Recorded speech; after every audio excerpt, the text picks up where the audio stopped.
नमस्ते। Arts campus में आपका स्वागत है। आज हम पढ़ेंगे यजुर्वेद में 40वां अध्याय। आइए गायत्री मंत्र के साथ आरंभ करते हैं। ओम भूर्भुवः स्वः तत्सवितुर्वरेण्यं भर्गो देवस्य धीमहि धियो यो नः प्रचोदयात्। ओम शांति शांति शांति। आइए आरंभ करते हैं। इस जड़ चेतन जगत में जो कुछ भी है वह ईश्वर की कृपा से है। उस ईश्वर के द्वारा त्यागे गए का भोग कीजिए। बहुत ज़्यादा लालच मत कीजिए। यह धनादि सब किसका है, अर्थात ईश्वर के अलावा किसी का नहीं है। हे ईश्वर, हम कर्म करते हुए 100 वर्ष तक जीने की इच्छा करें, इसके अलावा कल्याण का कोई अन्य मार्ग नहीं है। कर्म मनुष्य को लिप्त नहीं करते।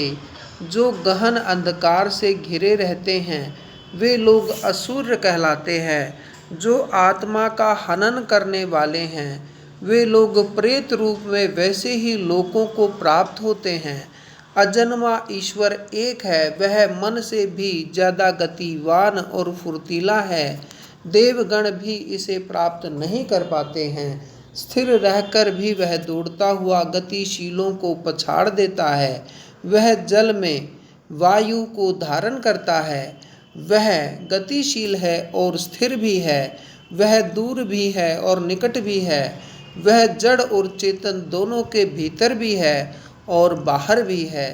जो सभी प्राणियों में अपने को देखता है तथा उसका अनुभव करता है उसे कभी भी कोई भ्रम नहीं होता। जिसमें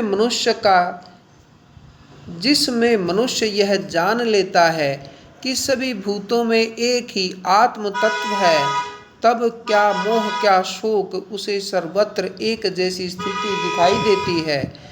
वह परमपिता सर्वव्यापक चमकीला काया रहित नाड़ियों से रहित है। वह घावों से रहित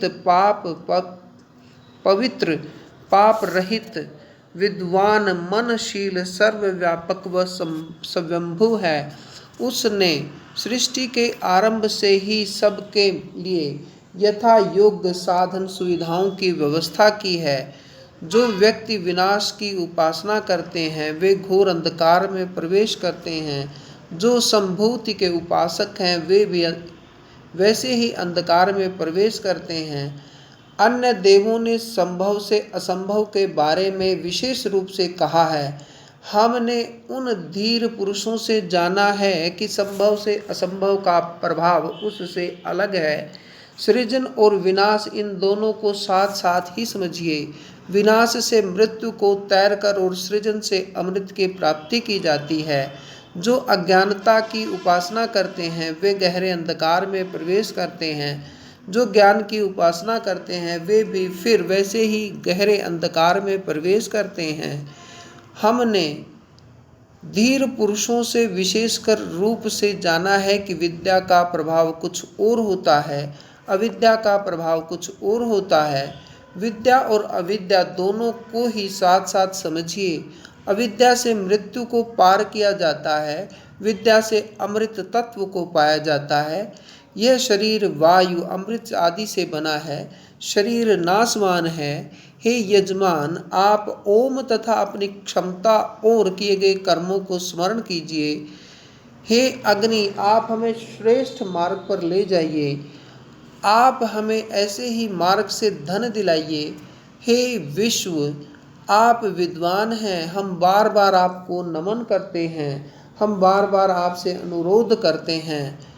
आप हमें पापों से बचाने की कृपा कीजिए। सत्य का मुह स्वर्ण में पात्र से ढका हुआ है।